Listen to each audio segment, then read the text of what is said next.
In the summer of 2004, my family was supposed to go to vacation in Cannibal, Maine. My father was stuck in meetings, so he was going to come up from Manhattan a few days after us. My mom wanted to drive up, super annoying to me at the time, but we didn't have a choice, and my brother, sister, and I loaded into the car and started the drive. I was about 14 at the time. The drive was pretty uneventful. There were various delays though, and we ended up getting in a lot later than originally planned. Because of this, the owners of the house we were renting had turned in for the night, and we weren't able to get a hold of them to get the keys. It sounds like pretty horrible planning, but apparently they were just pretty strict about the time frame to pick up the keys. My mom, unfazed, decided that she wanted lobster, so we then went to one of our favorite spots. She called my dad to see if he could make us reservations at a hotel in Cannibal from New York City while we ate. We were enjoying the lobster while a guy came up and started chatting with my mom. I figured it was just a friendly local making conversation. During this, my dad calls my mom, and my mom excuses herself to speak to him. Apparently, all hotels were booked for the night. Go figure. Height of vacation season in Cannibal. The plan was for us to drive to the nearest town and just find somewhere to stay until we could pick up the keys for our vacation home. Apparently, the local had been listening into my mom's conversation and then came back over once she got off the phone. I want to say that there was nothing outwardly off about him, at least not at first. He was preppy, clean-cut, unassuming, and fit in with the clientele. He told my mom he had a big home with a big guest house, and we were more than welcome to stay there, and that his wife wouldn't mind. Immediately, my reaction was, nah, screw that. No way in the world I was staying in a random dude's house in creepy Maine in the dark. No offense to anyone from Maine, but the streets get creepy. My mom, doing her due diligence, determined that this guy was legit. She said he was in finance, and that they chatted enough for my mom to determine that he wasn't totally full of it. I called my dad hysterical. He said that I was overreacting and that I just needed to get out of the city more and just accept that people are just nice sometimes. So my brother, sister, and I got into our car and then followed him back to his house. Now, the guest house really was nice. It was fully furnished, but the beds were oddly placed. The guest house had 2 bedrooms, and instead of the beds being located in the middle and centered, they were right under the window in each room, and it just seemed out of place. Anyway, fast forward and we're all getting ready to go to bed. My mom hears a knock on the door, and it's the guy. He said that he just wanted to make sure that we all got settled in. Cool, nice thing to do. But then about 30 minutes later, he comes back just to check in again. At this point, my mom was just like, thanks, we're good. We'll stop by the house in the morning to say thank you. Fast forward another 30 to 45 minutes, and I can't sleep. I'm terrified. We hear this rustling, which is odd because the guest house was nowhere around the trees or close proximity to bushes that might cause such a noise. At this point, I see my mom wide awake and look up at the window, like motioning towards the window with her eyes. Let me add, none of the windows had curtains. The guy said it's because his wife was in the process of redecorating. When I looked up, there was a male figure just standing. I thought I was going to have a heart attack. I don't know how long he was there for. When he walked away, my mom waited for a bit and then told us to get our stuff together. She wasn't messing around. We had my dad on the phone at this point. He was pretty much flipping out at my mom about something, but I didn't hear what. My mom said she was going to put stuff in the car and to follow around. This was around 2 a.m. When we got into the car, we then pulled around to the front of the main house so my mom could return the key and say thanks and then get us the hell out of there. However, when we got to the front, all of the lights were off. Not just all lights, but it looked like no one had been home at all. Porch light, table lamp in the front windows, everything black. Also, the 2 cars were gone. The local's car and what we presumed to be his wife's car. After seeing this, my mom at this point pretty much unsettled said we were leaving, and we proceeded to drive to the gate. The gate at the end of the driveway had been deadbolted and padlocked shut from the inside. It wasn't a super strong gate, so my dad said rev it and just get the hell out of there. We then drove straight back to New York City, not speaking the entire time. We've never returned back to Maine, and my parents refused to speak about it. I asked a family member one night about it when he was drunk, and all he said was, "They didn't tell you?" The actual owners of that house were on vacation. I'm assuming my mom or dad followed up with the local authorities and figured that out, but they never told us. I don't know who that man was or what he planned that evening. I was really curious as to whether there were any known serial killers or murderers who were in that area at the time, whether traveling through or what. Sorry for the long post, just trying to be thorough. Update. Hi everyone. I spoke with my mom and dad. They didn't have a ton of details and frankly didn't want to talk about it, but here's what they said. My mom first apologized and she still thinks she's a horrible mother for this. She's not, she's awesome. She didn't have a ton of details, but here are the high-level items. I asked her what made her suspect that something was wrong, or what made her put her guard up. I knew something was up when she told us to all sleep in the same bed. Essentially, she said given it was dark and the longer the night went on, she realized that it wasn't a great situation and that she shouldn't have agreed to it. However, the point when things turned, so to say, was when the guy came by the second time. My mom said his demeanor had done a full 180. When he came by to check in the second time, she felt that something was off. She described it as somewhat of an edge, both in his attitude and tone of voice. She said that he seemed anxious and annoyed, but was trying to come across as a concerned host, if that makes any sense. She also said that he looked back at the main house a few times and wasn't really paying attention to her when she was saying yes, everything's fine, thank you again, etc. All of those signs put together made her realize that something was off. The way that she described it was, there was just something beneath his exterior that was coming out that I got a glimpse of, and I didn't like it. With respect to the home, she said that it seemed like it was being renovated. This might explain why it was unoccupied. She said that when she drove in at first, she was just happy that we found a place to settle in for the night after a long drive, so she wasn't really paying attention to everything as she should have. However, when we were leaving, since she was more on edge and everything was heightened, she had started to notice a few things. First, she said that it looked like the main house was definitely going through renovations or something of the like, that the exteriors were not that great, or what she saw just didn't jive with how the guy described it initially. Neither she nor my father ever called the cops. She said in hindsight that she probably should have, but she was primarily concerned with getting the hell out of there, and after we did, she began to rationalize it away. Like, come on, it's dark, you're freaking yourself out. Calm down, you're just tired. It can't possibly be anything bad. You need to lay off the scary movies. Thinking like that. It wasn't until a period of time after that she really realized she probably should have alerted the authorities. Also, and this is a point that I don't remember, apparently the home was a lot farther than she was led to believe it was going to be. This makes me think that maybe it was not in the main part of the town. I'm not really great with geography, and a 14 years old was definitely not great with it, and she didn't remember exactly where it was.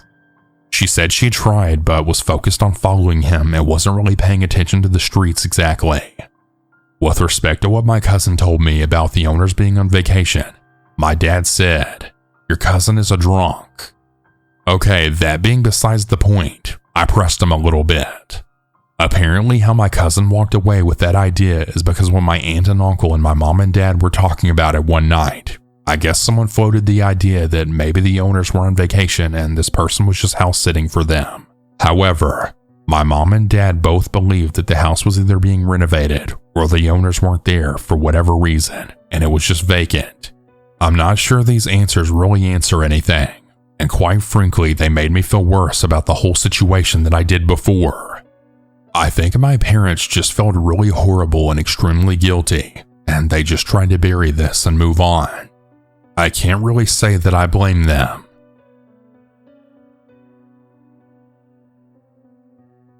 This event takes place in Washington State in early October of 2010. My girlfriend Beth had flown down from Sydney, Australia to visit me. I lived in Seattle, but since it was cheaper for her to book a flight from Sydney to Vancouver, British Columbia than Seattle, we decided to spend a bit of time in British Columbia and then work our way back to Seattle. After a couple of days in Vancouver, we took a ferry to Vancouver Island in Victoria, where we stayed at the Empress Hotel. The plan from there was to take a ferry from Victoria back to Anacortes in Washington State, and then hop on a bus or train or something to Seattle. Making the most of our last day in Victoria, we didn't get to the ferry terminal prior to the final ferry of the day. I think it departed around 10 p.m. or so. Upon arriving in Anacortes, if you're familiar with how a ferry works, you'll have about 10 minutes or so where a flood of cars disembark and then foot traffic too, as people head to the parking lot to hop in the car they presumably have parked. I had miscalculated on a couple of fronts. Upon checking what I believed to be a bus terminal, there was clearly no bus on the way. There were no cabs either, no public transit options, and whatever kind souls who may have helped us out very rapidly dissipated into the night. The other miscalculation was that the Anacortes ferry terminal was further outside of the city of Anacortes than I remembered. The road to the ferry winds along a mile or more through a wooded area with not even a pedestrian footpath, not uncommon for Washington. To make matters worse, it was raining, as is typical of that time of year. We were stranded, luggage in tow and all. Welcome to the US, Beth. As the ferry traffic vanished and we began to wonder what the hell we were going to do, we were approached by a man, a smile on his face, not in the least bit concerned himself about also appearing to be stranded. I recall him as a bit bigger than me, both in height and weight, probably in his 40s. He was wearing glasses, a raincoat, and a wide-brimmed hat, which he doffed in greeting. At least one of us was dressed appropriately for the weather. He shook my hand and we got to talking about the predicament we were all in, to which he then explained he was waiting for his mom and sister to come pick him up. They were driving down from Bellingham to get him. He said he could offer us a ride once they came, to which I declined, saying we were going the other way to Seattle, not Bellingham. We continued making small talk, and he offered again. Are you sure that you don't want a ride? They should be here soon. But I just stuck to declining it because it didn't really seem convenient for any of us. At this point, I was resigned to just finding a hotel room in Anacortes for the night. Eventually, Beth, who was starting to walk up the road away from the ferry terminal, motions to me.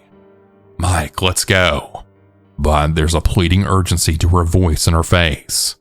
I say okay and bid the stranger farewell, and we start walking up the road into the dark and rain, luggage in tow. To my surprise, I find that Beth is now alarmed by the meeting we just had, pointing out to me that the man had not been on the ferry. He was already standing around at the terminal when everyone got off the boat. She also pointed out that he had never removed his right hand from his coat pocket. He doffed his hat, he'd shook my hand, and he never took that other hand out of his pocket. I honestly didn't notice this.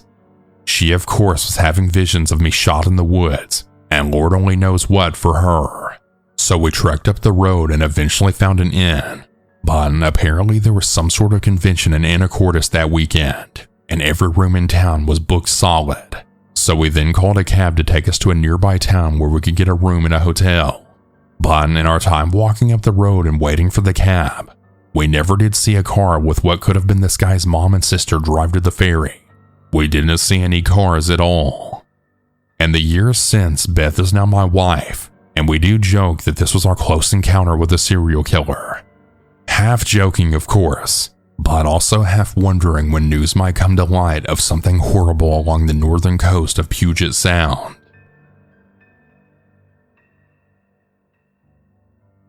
I'm a 26-year-old female, but when I was 8 years old or so and my brothers were 10 and 6, something happened that would change everything for my family. Both of my parents were police officers.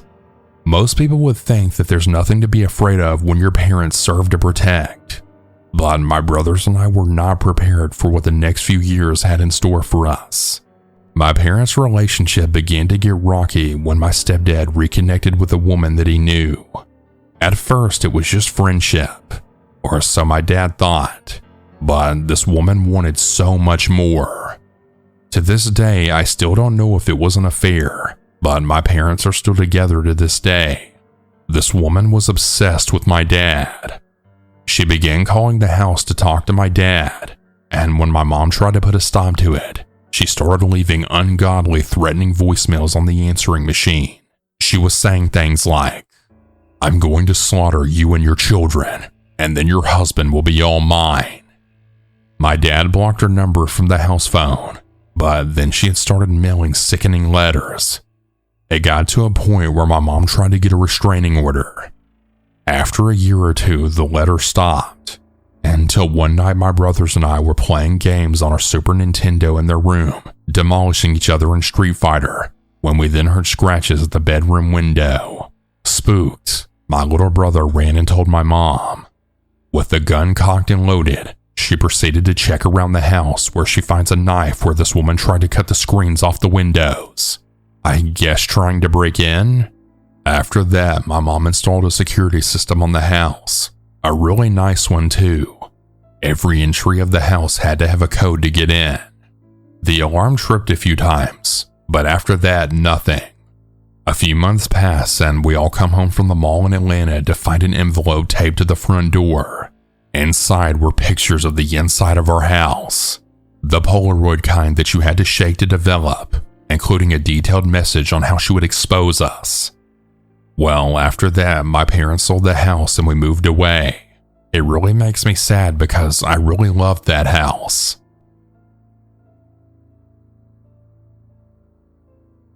I'm a 29-year-old male from Manchester, England.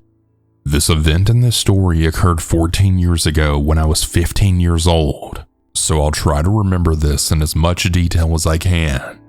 I was in the Manchester Victoria train station waiting to catch a train to Liverpool, where I'm originally from. I moved to Manchester at age 2, a lucky escape from a lifetime of scousehood. My train wasn't for another 25 to 30 minutes or so I decided to go and stand outside the station for a cigarette. I wasn't legal to smoke back then, but not far off, and I looked around 18 to other people. So I never really thought anything of smoking in busy public places like that, and always have been a streetwise, rebellious, and a little rough type of lad. So I wasn't the kind of underage smoker who'd be cowering out of sight in an alley somewhere, scared of getting caught. I'd been stood smoking my cigarette for around 5 minutes, lost in thought and planning my escapades during my month-long stay at my uncle's house in Liverpool, and I had been about halfway done with my cigarette when a slightly scruffy, lightly smaller man of around 40 years old approached me and asked for a light. After handing my lighter back, he settles next to me on the wall outside the station, and he then tells me that he's pissed off because he can't roll joints, and his girlfriend wouldn't roll for him because they argued. I'm a bit taken aback by such forwardness, but not too much, as I was wearing a bandana with weed leaves all over it. And I took that as the reason for this man's openness with his drug business, considering this was 2001. But I, being 15 years old and full of bravado and not enough common sense, I had started boasting about how well I could roll a joint, leading to the man asking me to come over to the canal to roll his tin bag up into a few joints for him in exchange for £5. Now, I'm not and never was a stupid person, and this already seemed a little off to me, as I knew the Manchester Canal to be notorious for gay activity and street robbery. But as stated before, I was 15, lacking in fear, and seeing that this guy was smaller than me, I decided he'd come off worse if he tried to have sex with me or harm me. So we went to the canal, him having handed me the $5 as soon as I agreed. He passed me his weed and papers, and we sat on a bench as I got to work, him making small talk and me doing my best to answer whilst concentrating on the spliff building. I remember I wasn't really fully registering his words, and I was just replying back with generic yes and such, until he then asked me if I was still a virgin. This made me pay a bit more attention, as coupled with the location and its reputation, this put me on edge and I tensed up a little. Although I answered his question with a quick, "Nah, I've got a girl." At this point, I'm only halfway through rolling the first joint, and the man begins to act paranoid as hell. If I could try to explain where we were for a second, we were in an area off to the side of the canal, with the station back up a ramp behind us, a bridge leading from one street to another via crossing the canal about 100 yards down and to the left, and then a tunnel underneath the railway line, about 150 yards down the path to the right. The man starts saying he's worried about police coming, as somebody just walked over the bridge and saw me skinning up, according to him. And he suggests we walk down to the right-hand path and under the tunnel where we'd be out of sight from the bridge. Again, overconfident and telling the man that I want one of the joints if I miss my train. I agree, and we gather up the stuff together and then move off toward the bridge once I'd done the first joint, which he then tells me to light and go first on, which I do. As we walked, he said something else to me, and it brought home the real reality of my situation, and it made me seethe with anger, feeling a mixture of disbelief and insult that he'd even think of trying this on me. "So, have you ever sucked a dick before?" What?" I replied. "It's good, you know. Receiving feels even better. Ever had a man suck you off?"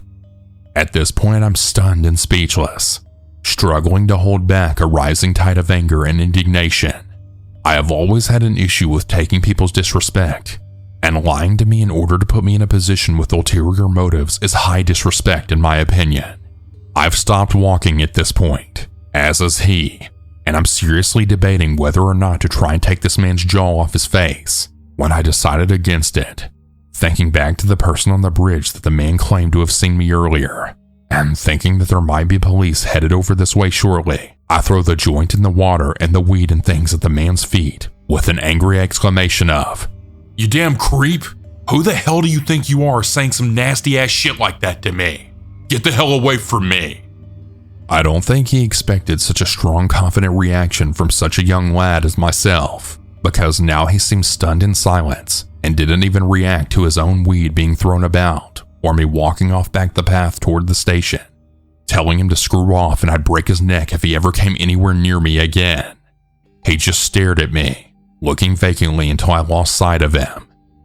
I felt like I'd really won in this situation at the time. I'd got $5 stoned and bagged down a man more than twice my age, so I felt pretty good about how it turned out. Then about 3 years ago, a man went missing after a Stone Roses concert in Heaton Park, Manchester, a couple of miles from the canal. His body was pulled out of the canal a short time after, in the wake of massive national media attention. He had somehow got separated from his friends, and inexplicably ended up halfway across the city and in the canal. His case highlighted many dozens of similar deaths, always of young men who have went missing in Manchester over the last 20 years or so, only to be pulled out of the canal dead and in some cases with signs of foul play present. There's quite a lot of controversy around these deaths, as the people of Manchester feel they may have a serial killer on the loose, putting all these young fit men in the canal.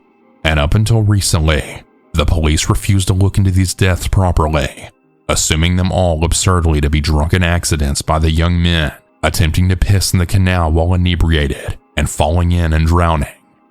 I don't really know what the truth is, but it is a fascinating subject, and it can be found online with a simple search for Manchester Canal Killer or something similar.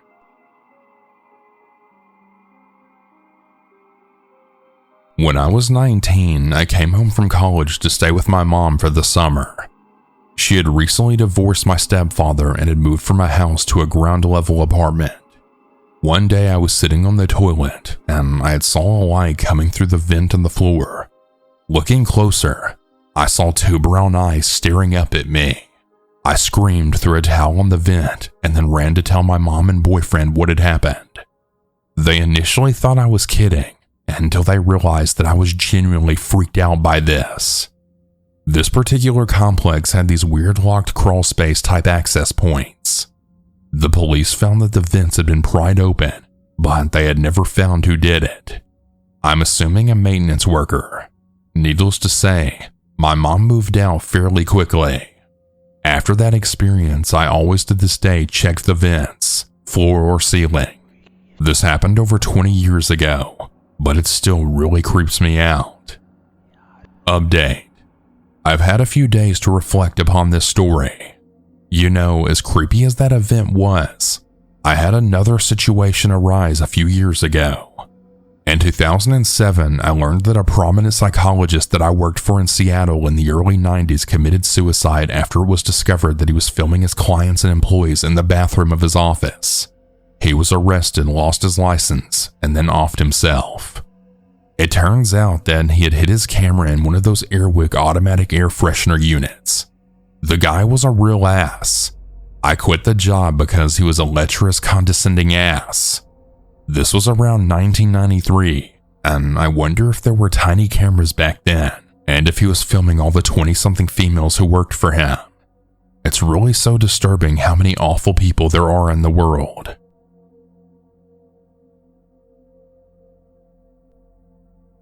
Back in the late 2000s, I had just finished up my useless degree and was really struggling to find work. I was living in a Midwestern college town where everyone and their dog had some higher level of education, so it wasn't uncommon to find people with PhDs working for $10 an hour as a cashier. But the town was really fun and affordable, so people liked to stay there post-graduation. I found a decent job at a coffee shop over the summer, but once the fall semester started, my hours were cut, and I was then replaced with cheaper, younger baristas. A coworker suggested that I try nannying. I wasn't particularly interested in working with kids, but she assured me that it was good money. So I decided to join a website for nannies and babysitters, and very quickly was contacted by a family. I met the parents for a quick interview and was hired fairly quickly. The pay was excellent, and the hours were great, 8 a.m. to 4 p.m., so I had the evenings all to myself and free weekends. Both parents were professors at the local university, and they had 2 children and were expecting their third very soon. Henry was 8, and Jane was 3. Both children were incredibly intelligent, Jane particularly so, and had the vocabulary of a much older child. I was primarily responsible for her since Henry spent most of the day in school. Jane was a very serious little girl. She could carry on very in-depth conversations, and I used to joke with her mom that she was like a 60-year-old trapped in a toddler's body. Now Henry was a beautiful kid, I'll give him that. He had thick, dark curly hair, long eyelashes, piercing blue eyes, and dimples. He has the ability to be sweet, loving, and funny, but I quickly learned this was a skill set he only used when it benefited him. Overall, Henry was a true monster. I have an older brother and 2 younger brothers, so I'm familiar with sibling relationships, and I know that fighting is normal. However, Henry tormented Jane. I've never seen a child get so much joy out of causing pain, fear, and discomfort to another human being. He loved nothing more than to terrify her with stories or monsters or ghosts. He had convinced Jane that there was a demon living in their basement, and she refused to go down there with me whenever I had to do laundry. Over a couple of weeks, I had slowly got her to sit on the bottom step and play while I folded the clothes so I could keep an eye on her. She was so proud of her bravery, but when Henry came home and saw that she'd conquered her fears, he made it his duty to terrify her even more, and all progress was lost. He was so terribly mean to his little sister, I was really worried about her physical safety when he was home. He would constantly taunt her, pinch her, threaten her, and destroy her belongings. I despised the hour I had with him every evening after picking him up from school. The entire time would be filled with crying and screaming and his refusal to obey. I would try to tell him off occasionally. I'd say that he couldn't act however he wished, that he was a child, that I was the adult. "You aren't the king of this castle, Henry."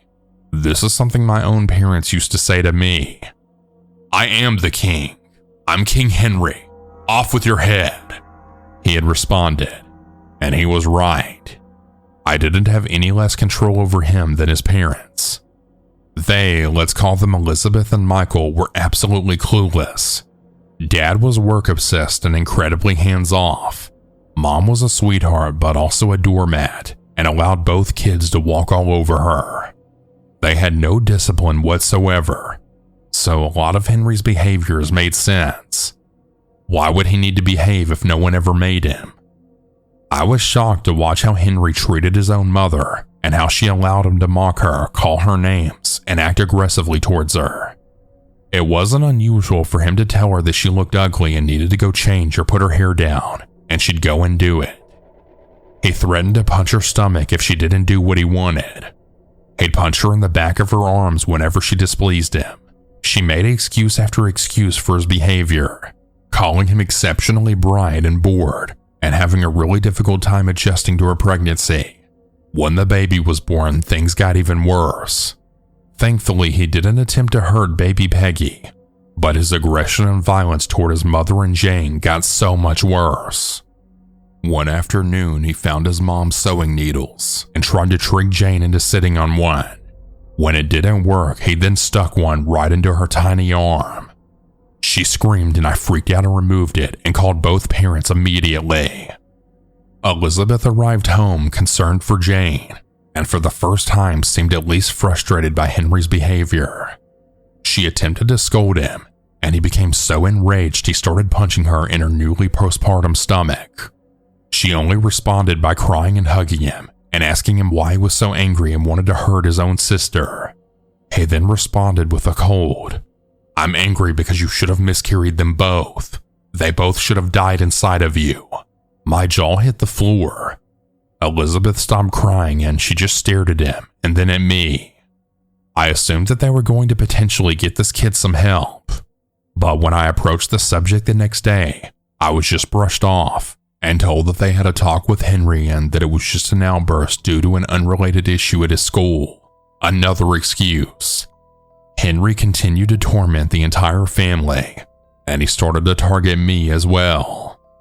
For the past few months, he mostly ignored me. He occasionally called me ugly or threw the laundry I had just folded all over the room, but he had yet to get physical with me. This changed one day, where unfortunately he had the day off from school, so I had to spend the entire day with him home while also caring for Jane and Peggy. It was challenging, but by 10 a.m. he was bored of torturing Jane and went to go play in his room. The rest of the morning went decently with him occupied in his room until lunch, where he spilled his plate all over the table because I didn't cut his crust the right way. I cleaned it up, and I admitted my defeat weeks ago. I couldn't enforce any rules or boundaries if the parents didn't back me up. I put the girls down for a nap, and Henry had asked me to read him a story. For the first time, he was calm and genuinely sweet with me. I read him the BFG, and he cuddled a bit closer. I thought for a bit maybe this kid just really needs more one-on-one time. I was about 30 minutes into the book when I felt a small hand reach under my shirt and touch my stomach. I looked at him and he stared at me. I gently picked up his hand and told him that it wasn't appropriate to touch other people without asking. He seemed angry, but he let me continue reading. I noticed that he had stopped paying attention to the story and was looking at me all over. Before I could ask him what was wrong, his hand was under my shirt and making its way for my breasts when I then yanked it away and stood up. I firmly told him that was incredibly inappropriate and that he's never to touch anyone underneath their clothes ever again. Henry then looked at me and said, "I can touch whoever I want, wherever I want, whenever I want. You can't stop me and no one can." I was creeped out and felt incredibly violated.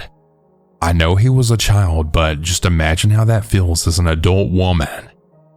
I know that children aren't the best with personal space boundaries, but Henry was almost 9 years old, and I knew that he knew what he did wasn't appropriate or okay. The intent behind it seemed sinister. I ended our story session and tried to get through the rest of the day. I was so glad he'd be back in school for the rest of the week. I did decide to let his mother know because it felt weird to not.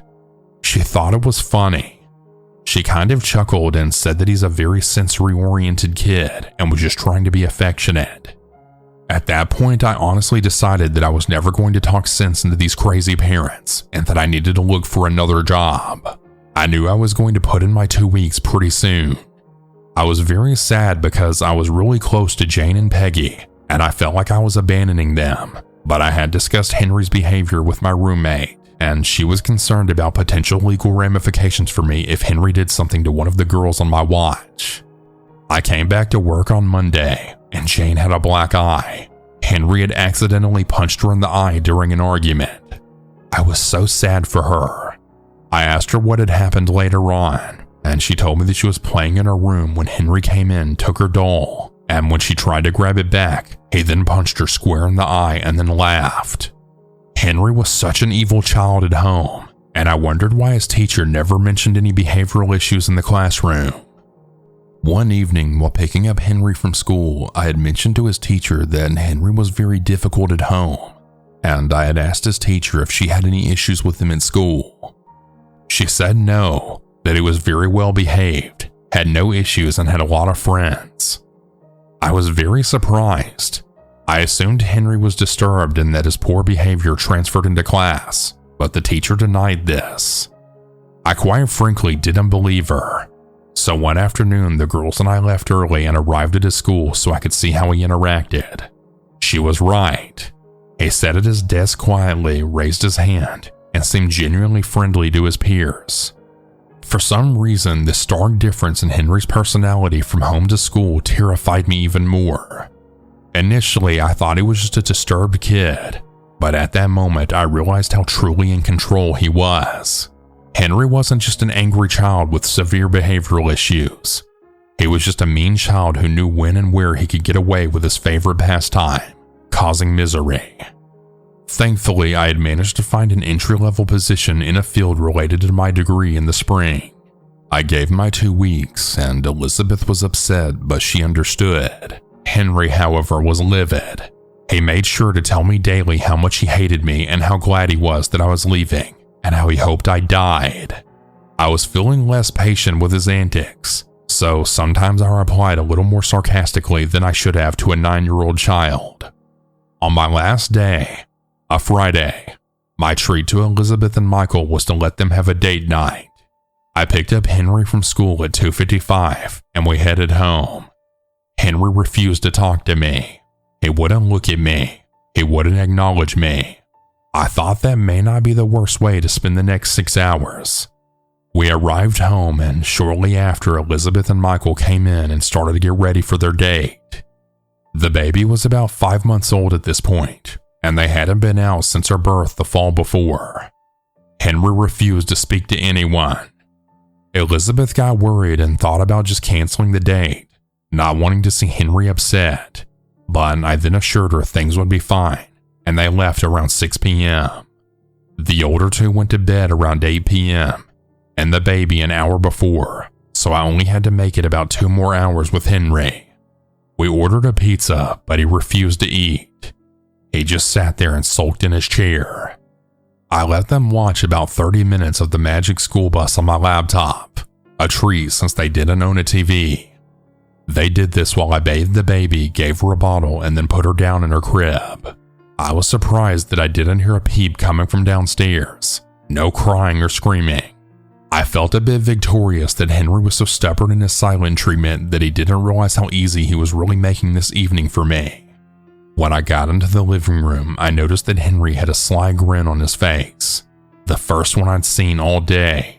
I let the episode finish and I then took the computer, and I noticed it was incredibly sticky. I quickly realized it was honey and that Henry had gone into the kitchen and put a solid glob in his hands and then rubbed it all over the bottom and back of the computer. I was just relieved that he didn't get the keyboards. I took the keyboard into the kitchen, wiped it off, and then heard Jane scream. I ran into the living room, and Henry sat there with Jane right next to him, with her hand squeezed tightly with his right hand and one of the kitchen knives in the other hand. I froze. I demanded that he put the knife down immediately and let his sister go. I told him this wasn't funny and he's crossed a line. He just smiled. I went and grabbed Jane and she just cried, and then Henry chuckled. "I really scared you. You know, I could have killed her while you were upstairs and you would have never known." The blood drained right from my face. The anger I felt towards him turned into fear and then realization that he was right. I felt so stupid.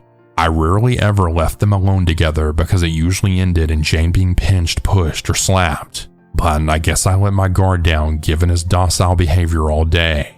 I just started to cry and screamed at him to never ever do that again and go straight to his room. He sat and stared and went to the kitchen and then put the knife back and then went upstairs. I was obviously super shaken up and was still trying to calm down as I bathed Jane and got her easy for bed.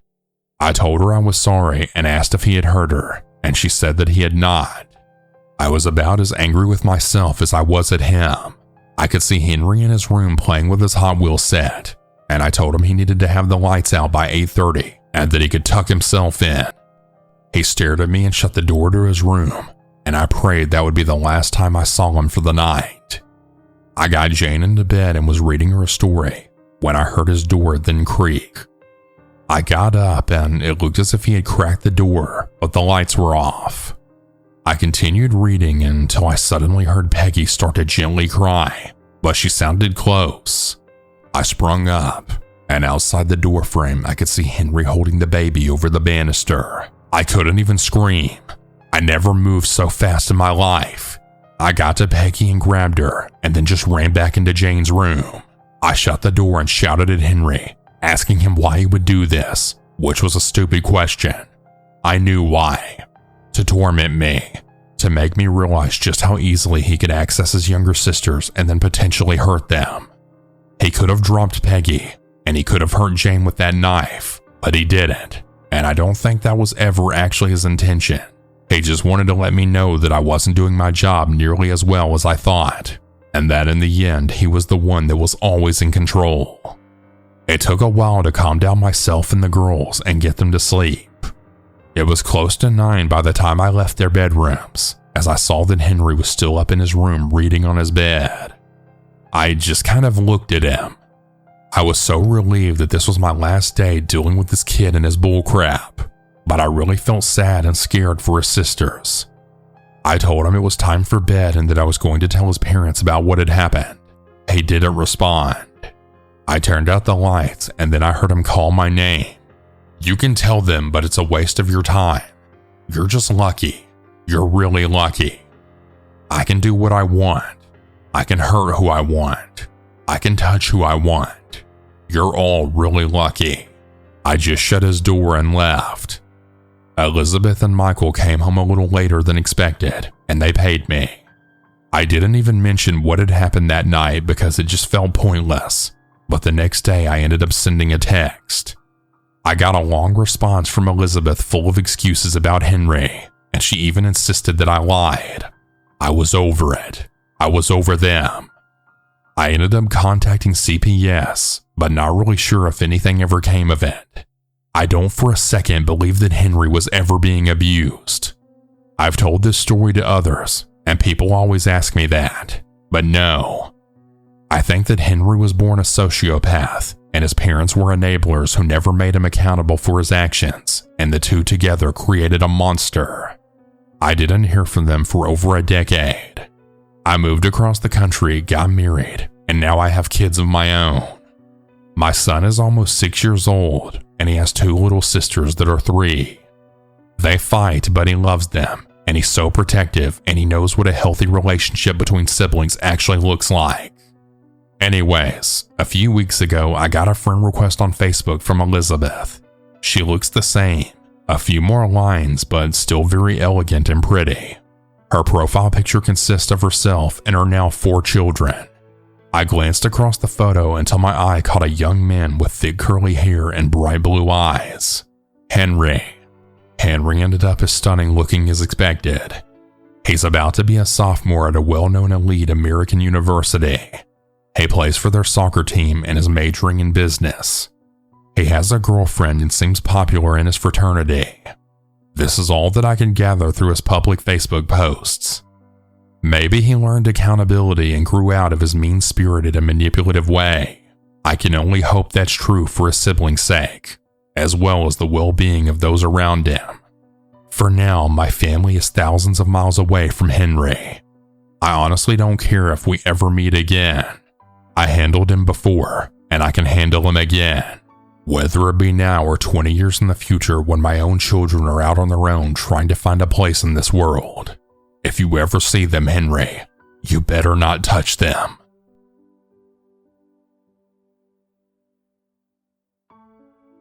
So just a detail before everything. This takes place during my mid-20s, and at the time I had no idea that I had cyclothymia, so I didn't know how to regulate my mind, and my life was quite an emotional mess. It was summer of 2020, and I was back in town after a long while. At the time, I was living in my grandmother's apartment for work-related reasons, which was in the worst part of town. My friend was living 10 minutes from my grandmother's place, so I used to see him often. We used to play video games, have long talks about life and future, smoke weed, and so forth. Usual best friend stuff. That night though, as I thought about going home around 2 in the morning, my friend told me that he had the end of a whiskey bottle and that we could drink a glass to enjoy my return to town. We rolled up 2 cigarettes, poured 2 glasses, and then went walking in the night around the lot in a park and just continued our discussion. As we were talking outside under a street lamp, we saw a car with a bunch of guys. They had just passed the street, but we didn't think much about it. It was just a car passing by, was what we were thinking. After the glass and cigarette, we decided to go back to the apartment. On the way, we saw 2 of the 3 guys in the street passing us yet again. One of them then exclaimed, "Yo, that's them!" but seemed to look away behind us. Again, we didn't think too much about it and just continued to walk. When we arrived, my friend said I could stay on the couch for the night because it was pretty late, but I knew I would be home in 10 minutes by bike, which by the way is a rented city bike, which is important for later, and I didn't want to bother his roommates, so I just said no. I added that I was used to this, so there was really no problem and he shouldn't worry. Boy, was I wrong. I packed my stuff and said goodbye to my friend, put on my headset and rode towards my grandma's place. After 1 minute, I saw a sketchy guy on the road and I just put some distance and that was it. I turned to take the usual shortcut, a narrow path with a big rock at the entrance to avoid cars on the street. But this time there was a car stopped right there, all doors open and the engine still on. Now, it didn't surprise me too much because there were a lot of these in the neighborhood. As silly as I was, I just assumed it was the way these groups hung out together.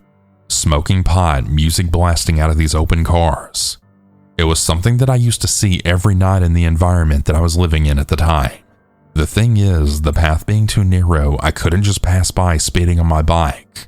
So I got off the bike and started walking by, only to jump back a few meters further and then ride again. When I was a few meters from the car, a man appeared from the complete darkness with a disturbing grin on his face. I realized that there were at least 3 other guys behind me, just standing there watching. The guy came in just in front of me, squeezing my front wheel between his legs, silent and staring at me with his disturbing smile. My brain was on full alert, but I was feeling slow and hazy because of the substances that I had in my system prior. I rolled the bike back and started to turn back, saying something like, "Okay, I got it."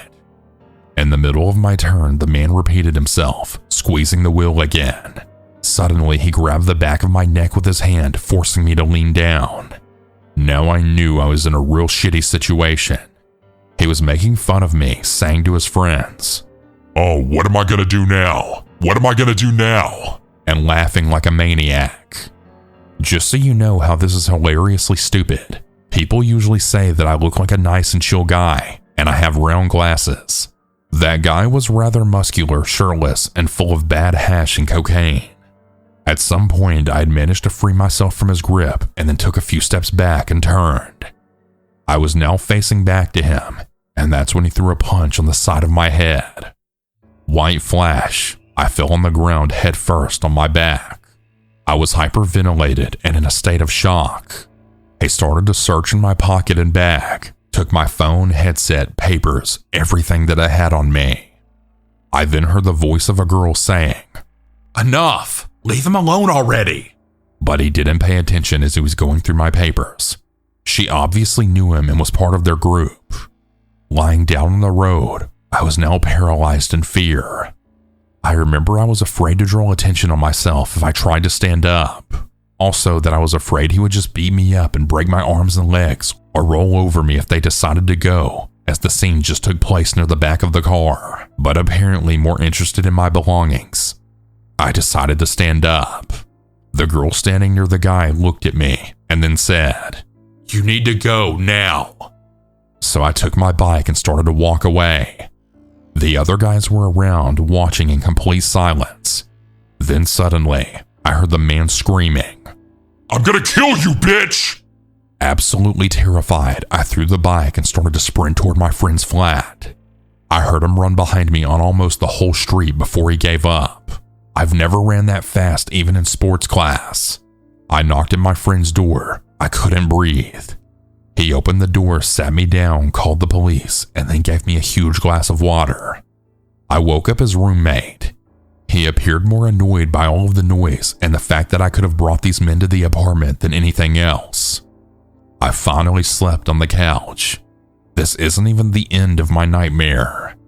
The next day around noon, I had called my friend asking him to help me try to search for anything they would have left behind. We met at the scene. I found my now empty wallet, and he found a little sachet full of cocaine. I also found a dead crow. On my way back, I had noticed a car very similar to the one of last night in a street nearby. It wasn't moving, but the engine was on. It was bright daylight and I was going home to sleep.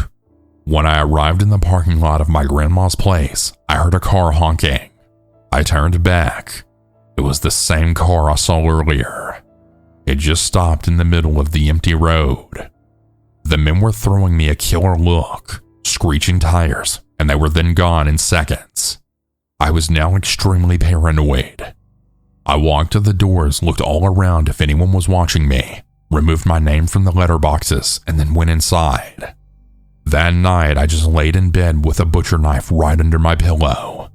They all had the information about me. I was absolutely terrified that they would come back at night and hurt my grandmother. The next day, I headed back to my parents in the countryside. Again, this is not even the end. For no reason, the town's bicycle agency refused to take the police report about the bike theft, so I had to pay the full penalty. I've lived like a recluse for about 2 years at my parents in the countryside, feeling highly depressed. I felt like no one could understand my distress, and no one would try to help me at the moment. I felt alone. What still really disturbs me to this day is the fact that even after he mugged me and had all of my possessions, he still wanted to beat me up only for sadistic pleasure. I'm so glad that I have good legs and that I was able to run and get away. I now have severe PTSD when I try to sleep, and also a lot of anger and feeling of injustice inside of me.